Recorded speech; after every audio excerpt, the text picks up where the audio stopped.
Tag TV brings you daily news bulletin from India. Breaking news and views from India. You're watching South Asian NEWSLINE and here the top stories we are tracking for you on Thursday, the 7th of November. India's front pages are buzzed with Trump's US election win. Pakistan's most polluted city, Lahore, sets up smog war room to tackle pollution. Sri Lanka says expensive to maintain former presidents.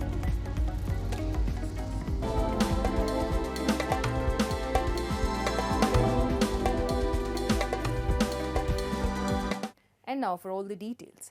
Indian newspapers on Thursday ran banner headlines of Republican candidate Donald Trump's victory in the recently concluded US general elections. Donald Trump was elected US president, capping a remarkable comeback 4 years after he was voted out of the White House and ushering in a new American leadership likely to test democratic institutions at home and relations abroad. Trump, 78, recaptured the White House on Wednesday, November 6, after a campaign marked by a dark rhetoric that deepened the polarization in the country, prevailing after 2 attempts on his life and a late decision by Democrats to run Kamala Harris when President Joe Biden withdrew from the race in July. Newspapers hailed Trump's victory as a sign of continued friendship with India, with the Indian Express banner headline reading, "Donald Triumph." Trump and his incoming Vice President, US Senator J.D. Vance, are due to take office on Inauguration Day, Jan 20. Trump has signed he will prioritize personal fealty in staffing his administration.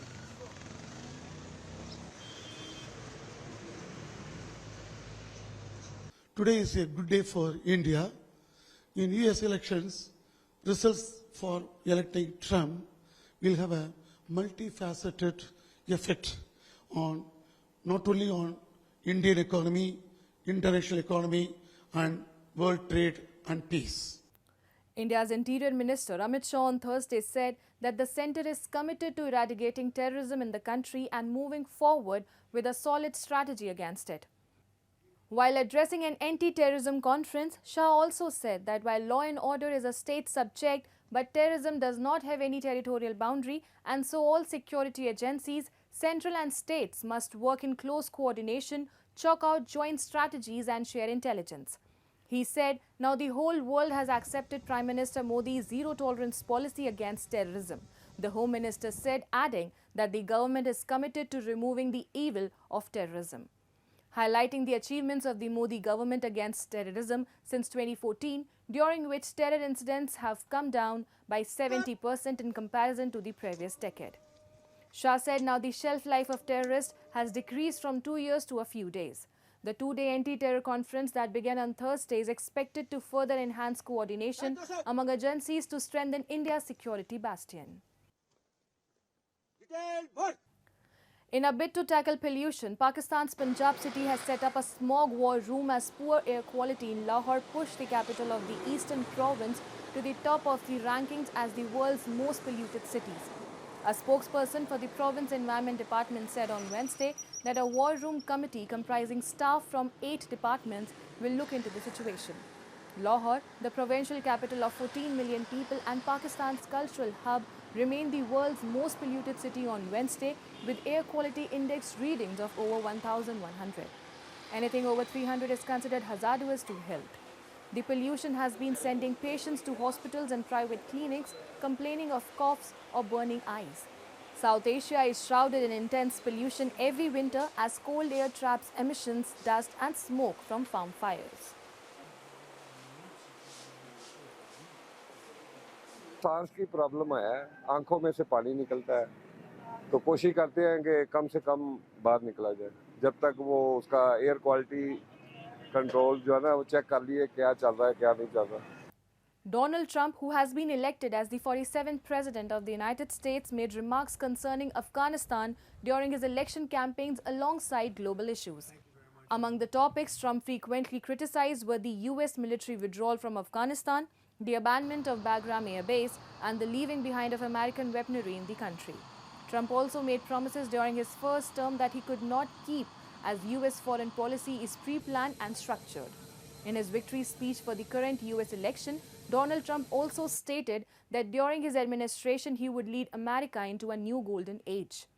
US withdrew its forces as Kabul fell to Taliban in 2021. Since then, Taliban has been imposing severe restrictions on women by banning them from public and barring them from education beyond 6th grade. Sri Lanka government on Wednesday announced that a committee is reviewing the issue of the expenditure on security details for the former president, and a decision would be taken only after its report. Declaring that it's expensive to maintain the former presidents, Vijitha Herat, Minister of Foreign Affairs and the cabinet spokesperson, said that the government incurs an expenditure as high as Rs 1,100 million annually for it.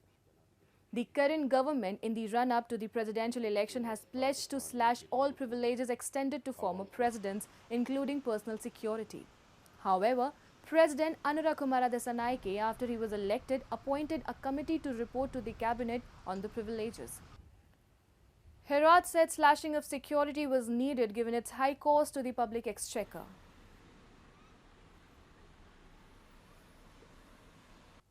India's allocation of aid to Bangladesh for 2024-25 has dipped, while that to Sri Lanka and Nepal has gone up, as per details shared by the government with a parliamentary panel. In 2023-24, India had budgeted 200 crore as aid to Bangladesh but could spend only 120 crore, and for the ongoing financial year, it has made provision of 130 crore. Foreign Secretary Vikram Misri on Wednesday briefed the parliamentary panel on external affairs headed by Congress Shashi Tharoor on the ministry demand for grants. Another opposition MP said these parliamentary panels play a useful role as it functions like a valve on the top of the pressure cooker to let off steam.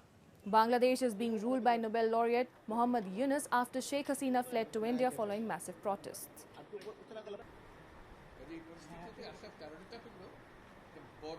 That's all in tonight's edition. We will see you same time tomorrow. Good night.